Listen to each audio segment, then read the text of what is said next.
प्रणाम सब गोटे के। हम मिंटू आनंद झा अपने समस्त देशवासी मिथिलावासी के प्रणाम करी छी, गोर लागी छी और एकटा बड़ा सुंदर भगवती वंदना लगे आयल छी। आओ सुनाबी, लेकिन ताई से पहले कह दी जे हमरा संग आई फेर नाल पर उपस्थित छथि शिव कुमार जी। तो आओ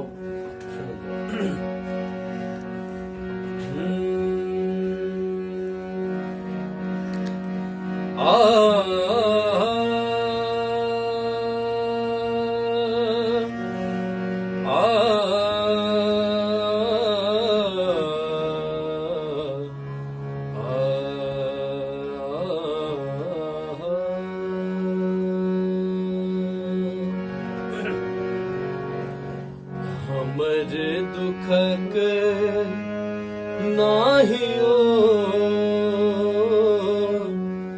दुर्गा महारानी, हमर दुखक नाहियो दुर्गा महारानी, हमर दुखक नाहियो दुर्गा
गोटे से विनती अछि जे हमारी नव चैनल अछि मिंटू आनंद लाइव शो, एकरा अपने सब बेसी से बेसी सब्सक्राइब करी और कमेंट में जरूर लिखी जे केहन लागल, और कोनो त्रुटि हेतै तो सबसे पहले माफ करबे, कियाकि तो सीख रहल छी, कोशिश कर रहल छी।